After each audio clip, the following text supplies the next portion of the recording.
Ces derniers mois, dans cette grande enseigne culturelle parisienne, de plus en plus de clients se posent la question: pourquoi acheter un smartphone neuf quand il est possible de payer moins cher?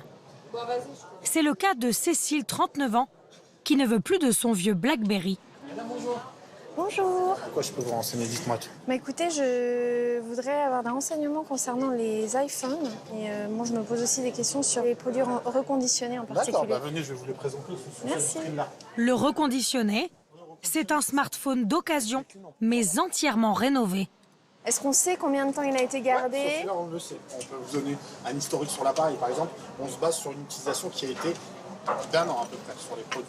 Et justement, est-ce qu'il y a une garantie? Là, vous allez avoir sur ce produit-là la garantie d'1 an. L'avantage, c'est que toute pièce défectueuse ou qui est obsolète, en termes d'obsolescence programmée, a été changée, a été traitée. Là, on ne se parle pas que de la batterie, on se parle de la carte mère, l'antenne réseau, le stockage. Mais l'atout principal de ce téléphone, c'est son prix. 249 € pour cet iPhone 5C 32 Go. Une bonne affaire pour ce modèle, qui à sa sortie il y a 4 ans, coûtait près de 700 €.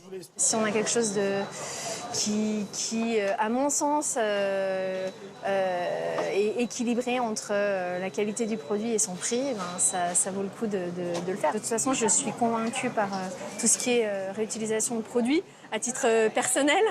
Donc j'essaie de le faire au maximum dans ma vie privée. Donc pourquoi pas avec un iPhone. Seul sacrifice de Cécile, ce n'est pas le modèle dernier cri de la marque. Pour le reste, tout y ressemble. Packaging, chargeur, écouteurs. De quoi presque oublier qu'il s'agit d'un produit d'occasion. Du coup, je prends celui-là. Ok. Parfait. Pour elle, cet achat, c'est le bon plan de la rentrée pour son porte-monnaie. Vous allez recevoir votre garantie par mail. Ça m'aura pas coûté très cher. Et puis, oui, je pense que par rapport à ce que j'avais projeté de budgéter pour cet achat-là, moi, je repars gagnante. Donc, je suis contente. Très bien, merci. Comme elle, des centaines de milliers de Français choisissent aujourd'hui de se tourner vers les smartphones reconditionnés. Avant, au rayon téléphonie, vous n'aviez pas le choix. Les smartphones étaient tous neufs. Mais depuis quelques années, la tendance est de leur donner une seconde vie, c'est plus écolo. À la clé, des portables 20 à 30% moins chers. L'année dernière, il s'en est vendu 2 millions. Sur ce créneau, une entreprise française s'est fait une place de choix.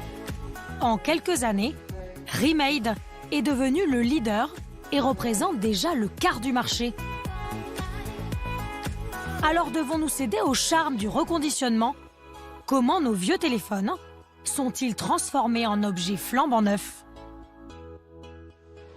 Tout commence en fait, là même où ils sont vendus, au rayon téléphonie de la grande enseigne culturelle. Damien, 32 ans, a décidé de s'équiper pour la rentrée. Bonjour, je souhaiterais acheter un nouveau téléphone. Très bien. Cet architecte veut s'offrir un modèle plus récent. Et pour lui aujourd'hui, c'est la bonne surprise. Vous avez vu qu'il y a une petite offre de reprise dessus. Quand vous ramenez votre ancien smartphone, vous avez une reprise de 50 € sur le Galaxy 3 ans. Ok, j'ai mon téléphone. Ouais. L'offre, 50 € pour son vieux Samsung. Je suis plutôt surpris parce que je pensais pas qu'avec mon vieux téléphone, je pouvais récupérer un nouveau téléphone et de l'argent en plus. Donc c'est plutôt cool, ouais. Direction le service après-vente Bonjour, je viens pour vous ramener un téléphone. pour vérifier si le téléphone marche encore. Vous avez ramené le chargeur? Non, Même j'ai pas celui le de chargeur. Damien, vieux de 6 ans et très abîmé, intéresse le technicien. D'accord. Du coup, là, c'est bon. Je trouve ça pas plus mal. Ça peut donner une seconde vie au téléphone. Vous regardez un peu tristement votre téléphone. Ouais, il part comme ça, c'est... Vous savez où il va partir alors? Non, je sais pas du tout, non. Mystère. Le vieux compagnon de Damien est en fait le point de départ d'une incroyable filière de recyclage de smartphones à 300 km de là.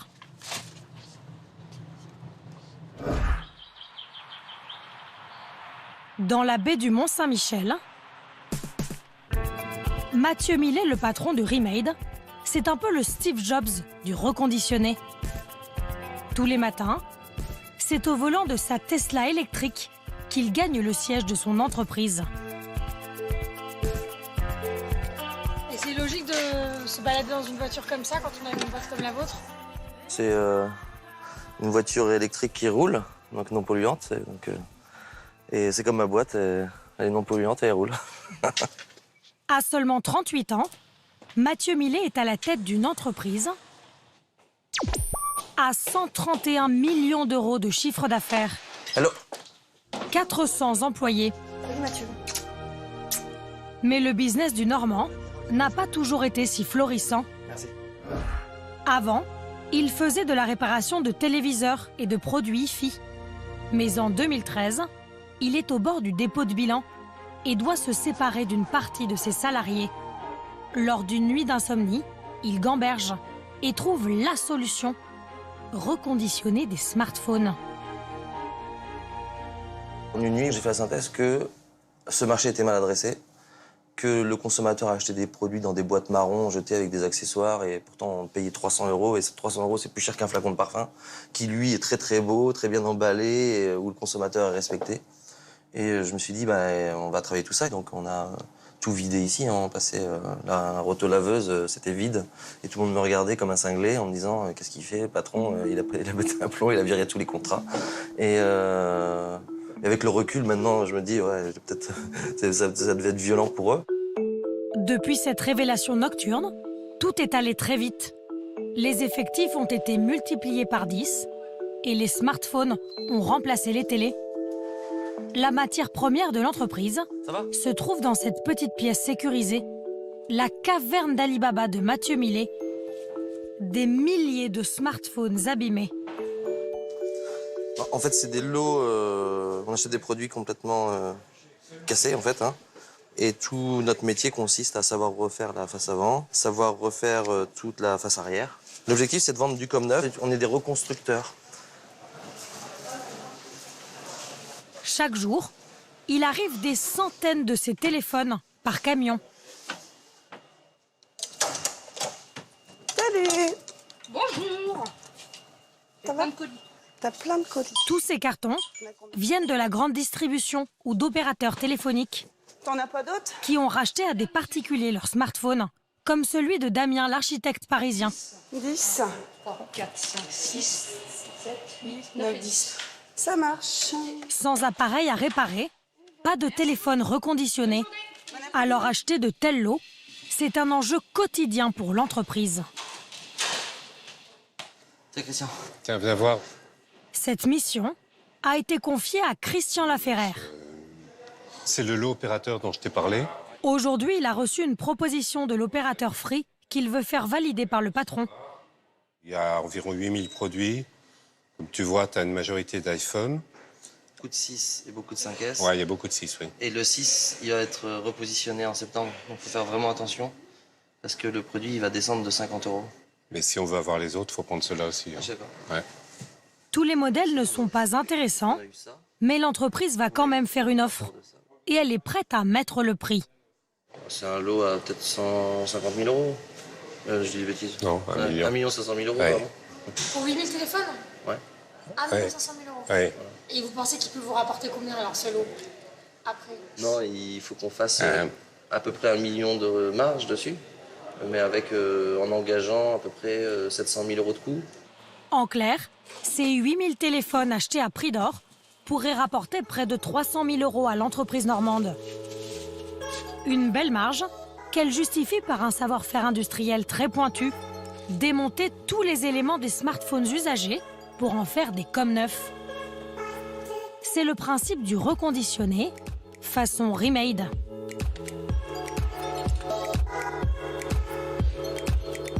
Dans ce hangar de 7500 mètres carrés, plus de 250 salariés. Première étape de leur travail, Voilà du téléphone à démonter. le démontage. Vis par vis, pièce par pièce, chaque téléphone est entièrement désossé, quel que soit son état. Les différents composants sont triés, Tiens Manuela. puis testés un par un à l'aide de cette drôle de machine. Test 1, 2, test 1, 2, test 1, 2. Qu'est-ce que vous faites là exactement? Alors là, je teste une caméra avant sur un téléphone rassemblé en fait en plusieurs parties. On déverrouille le téléphone comme si c'était un vrai et on va directement sur la caméra. Donc une photo de couleur et une photo sur un fond blanc et une petite vidéo. On regardera avec un petit haut-parleur qu'on pose ici pour voir si le son fonctionne. Donc là, j'ai tout testé. Ma pièce, je l'enlève et je la mets dans mon petit bac. OK. Et je fais ma petite croix pour dire que c'est OK. La caméra avant fonctionne. Elle pourra donc être réutilisée sur un nouveau téléphone. À quelques mètres de là, sur une autre ligne de démontage, c'est l'une des parties les plus minutieuses qui se joue.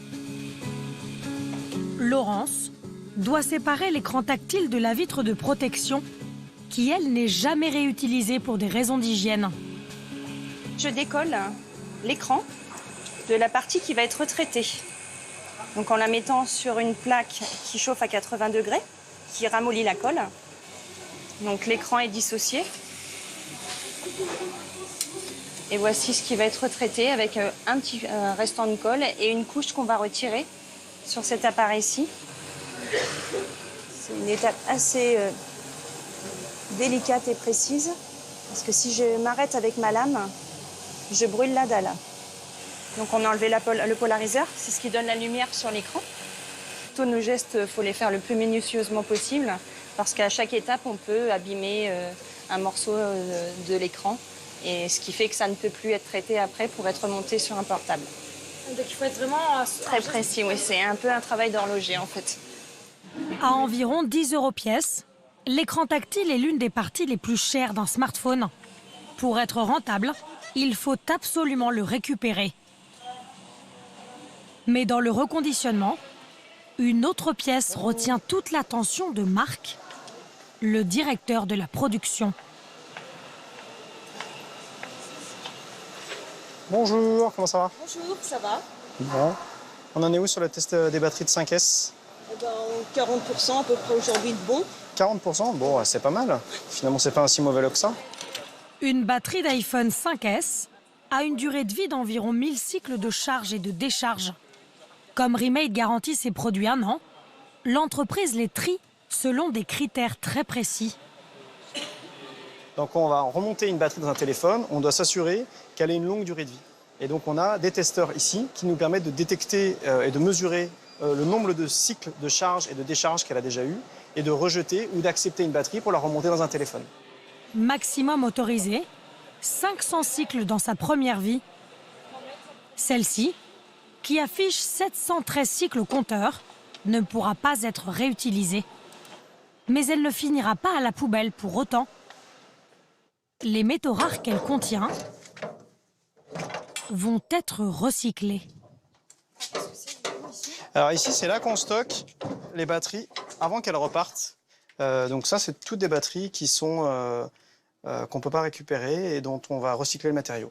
On va jusqu'au bout de la démarche, c'est-à-dire qu'on va essayer d'avoir l'empreinte en termes de matière et de carbone la plus limitée possible. Et donc, on va réutiliser le maximum de pièces, le maximum de matière dans nos téléphones. Et les produits qu'on ne va pas réutiliser, on va les faire recycler pour que les composants soient réutilisés eux-mêmes. Le lithium et le cobalt récupérés pourront ainsi être réutilisés dans de nouvelles batteries de voitures électriques, par exemple. Éviter au maximum les pertes afin d'être toujours plus rentable. Pour cela, l'entreprise investit chaque année près de 7 millions d'euros dans la R&D. Sa dernière innovation, la remise en état de la face arrière des iPhones, qui n'existait jusqu'ici qu'en Chine. Les pièces sont plongées dans ces bacs, remplis de soude caustique, décapées, polies, puis colorées à nouveau, prêtes à être réutilisées. Une fois retapées, tous les composants des iPhones partent ensuite vers les lignes de montage, comme un aire d'atelier de Shanghai ou Shenzhen, à Poilé en Normandie. Chaque ouvrier ajoute une partie. Petit à petit, le smartphone prend forme Il passe de main en main jusqu'au bout de la chaîne. Je contrôle le travail de ma voisine, je vérifie qu'il ne manque aucune pièce et je referme le téléphone. Il faut être vigilant. Vigilant et rapide, car le patron demande à chaque ligne de 12 employés de fabriquer 200 téléphones chaque jour. Tiens Emma, j'ai des produits finis prêts à tester. Ils sont testés une dernière fois, puis envoyés à l'emballage. En moyenne, 2000 téléphones reconditionnés sortent d'ici par jour, prêts à être vendus en rayon ou sur Internet. Car pour les écouler, Mathieu Millet compte sur les géants du e-commerce. À Paris, il a rendez-vous chez l'un de ses partenaires, Price Minister, 1 million de clients. Bonjour, société Remail, nous avons rendez-vous. Au programme, Avec Mathieu. ils vont négocier avec l'entreprise le prix des téléphones à afficher sur le site internet pour la rentrée. Bienvenue. Merci. L'iPhone 8 va sortir dans quelques jours. Alors Mathieu Millet craint que ces anciens modèles ne deviennent ringards pour certains consommateurs, comme l'iPhone 6, qu'il vend aujourd'hui 399 € sur le site. Apple va sortir un produit qui va faire beaucoup de renouvellement, je pense. Et du coup, il y a beaucoup de 600 reprises. Et beaucoup de 600 reprises, ça va faire beaucoup de volume à reprendre. Et beaucoup de volume à reprendre, c'est une baisse du prix. Une baisse du prix d'achat. Et donc, je pense que le produit va être accompagné tout doucement de 399 à 349. Ok. Et après, là, je peux pas le prévoir avec fermeté et machin, mais nous, notre objectif, c'est de viser un 299 quoi, sur un produit Moi, je peux t'aider pour ça. Hein. Je peux t'aider pour ça. Parce qu'en gros, là, la commission qu'on a actuellement, je peux faire un effort sur la commission et la baisser drastiquement pour atteindre ce prix-là. Hein. Si Price Minister est prêt à un tel sacrifice, c'est que Remail lui rapporte gros. Plus d'une centaine de ventes chaque jour. Aujourd'hui, l'offre de Price Minister est faite on va dire, à 30% de téléphonie reconditionnée. C'est énorme. C'est énorme. C'est vraiment, c'est une chose où on ne peut pas se passer. On mise beaucoup nos développements pour faire en sorte de montrer au mieux les produits reconditionnés. C'est gagnant-gagnant. C'est un acteur mondial du e-commerce. Donc quand on propose des offres, ben on sait qu'on peut traverser les frontières chez eux. Et la mise en avant, la visibilité, c'est la vente. Et la vente, c'est l'achat du produit, la transformation. Donc c'est des salariés qui bossent et qui nous permettent d'aller encore vers la croissance, quoi. Aujourd'hui, cette croissance est si forte que Remail recrute à tour de bras. Déjà une centaine d'embauches depuis le début de l'année. Le risque, c'est que la main-d'œuvre qualifiée vienne à manquer. Alors la boîte a décidé d'ouvrir sa propre académie. Retour en Normandie. Bonjour. Allez-y, rentrez. Installez-vous. Ce matin, ces 10 apprentis débutent une formation au métier d'ouvrier du reconditionnement. Donc là, on va travailler sur le démontage d'un téléphone. Démontage, remontage, tous sont des novices, arrivés ici via Pôle emploi. Comme Margot, 22 ans, qui vient juste de terminer un BTS tourisme. Je remets en fait le volume plus et moins. Et le vibreur pour le mode silencieux. C'est tout petit, donc mes pièces sont bien mises, mais ça rentre pas. On a 11 semaines pour y arriver, donc on va apprendre à faire vite. Des sessions comme celle-ci, il y en a plusieurs par an. Coût pour l'entreprise, 230 000 €. Dans 90% des cas, cette formation débouche sur un CDI payé au SMIC. Tous les salariés l'ont suivi, comme Nadège, employée depuis février dernier. En juin 2016, elle avait perdu son emploi d'assistante maternelle dans une école. J'ai quand même travaillé 8 ans dans la même école, pour la même mairie. Et donc, du coup, je n'ai pas obtenu de CDI, ce qui m'a un petit peu écœurée, on va dire. Donc, du coup, aujourd'hui, pouvoir avoir un CDI, pour moi, c'est quelque chose de très important. En plus d'avoir retrouvé un emploi stable, allez, c'est parti, deuxième journée. Nadège a aussi vu sa vie personnelle se transformer en quelques mois. Tous les soirs, elle quitte l'entreprise à 17 h. Direction la garderie pour aller chercher sa fille Maëlle, 5 ans. Ça, c'est des moments que vous aviez pas avant? Non, par rapport à mon emploi du temps, non, c'est principalement mamie qui récupérait Maëlle, quoi. Donc c'est vrai qu'aujourd'hui, voilà, je suis contente de pouvoir récupérer ma petite fille à l'école. Ta grande sœur est rentrée. En à peine 1 an, c'est un peu comme si la vie de Nadège, elle aussi, avait été reconditionnée.